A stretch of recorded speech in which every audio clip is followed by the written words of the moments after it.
20টি পরিবারের যাতায়াতের একমাত্র পথ বন্ধ করে দেওয়ার অভিযোগ উঠেছে প্রতিবেশী মোহাম্মদ ফজলুল হকের বিরুদ্ধে। এতে বিপাকে পড়েছেন অন্তত 150 জন মানুষ।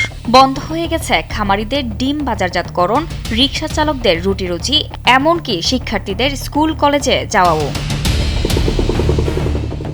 সবচেয়ে বেশি বিপাকে পড়েছেন খেটে খাওয়া মানুষরা। কয়েকটি পোল্ট্রি খামারের উৎপাদিত ডিম বাজারজাত করা বন্ধ হয়ে গেছে। খাদ্য সরবরাহ বন্ধ থাকায় খামারিরা আর্থিক ক্ষতির মুখে পড়েছেন। এছাড়াও এলাকার কয়েকজন রিকশা চালক কয়েকদিন ধরে তাদের রিকশা বের করতে পারছেন না, ফলে বন্ধ হয়ে গেছে তাদের একমাত্র আয়ের পথ। জীবন অবাক না করলে কে করবে? 28% মিল্ক ফ্যাটের অবাক করার সাথে ফ্রেশ মিল্ক পাউডার। জীবন অবাক করুক প্রতিদিন। ভিতরে অনেক জায়গা জমি আছে, করে দেওয়ার পর থেকে এখন আমাদের খাবার আনা, ডিম বিক্রি করা আমাদের খুবই অসুবিধা হইতেছে। রাস্তার জন্য গাড়ি চালাতে পারতেছি না, এগুলো আমরা চাই এই রাস্তাটা সুষ্ঠুভাবে রাস্তাটা হোক। নরসিংদী বেলাবু উপজেলার হারিসাঙ্গা এলাকায় কয়েকদিন ধরে চরম দুর্ভোগে দিন কাটাচ্ছেন স্থানীয়রা।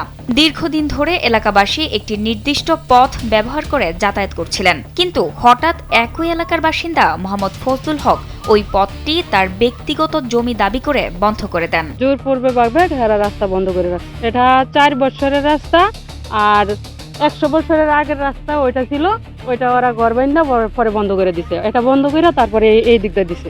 সম্প্রতি স্থানীয় সরকার অধিদপ্তর থেকে রাস্তাটিকে ইটের সলিং করার উদ্যোগ নেওয়া হয়। সেই অনুযায়ী ইটও আনা হয়, কিন্তু ঠিক তখনই প্রতিবেশী ফজলুল হক জায়গাটি বাউন্ডারি দিয়ে পথ বন্ধ করে দেওয়ায় থমকে গেছে পুরো এলাকার স্বাভাবিক জীবনযাত্রা। এখানে প্রায় 100 মানুষ এবং 4টা ফার্ম আছে। এরা এই রাস্তা দিয়ে সবাই চলাফেরা করে।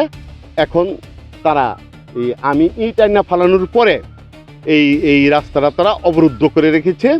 এখন এই রাস্তা দিয়া কোনো মানুষ চলার মতো কোনো ব্যবস্থা নাই। এ বিষয়ে একটি অভিযোগ পেয়েছেন বলে জানান বেলাবু উপজেলার নির্বাহী কর্মকর্তা। একটা মনে হয় দিয়েছিল যে মুরগির ফার্মটা উল্লেখ করে, ঠিক আছে, অভিযোগ দিচ্ছে, আমি দেখবো। আপনি তো অভিযোগের কপিটা আমাকে পাঠিয়ে দেন।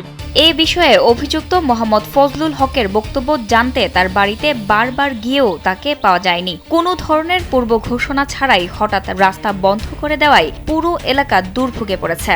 এখন দ্রুত প্রশাসনের হস্তক্ষেপে যাতায়াত সমস্যার সমাধান চাই ভুক্তভোগীরা। জান্নাতুল ফেরদৌস, কালবেলা।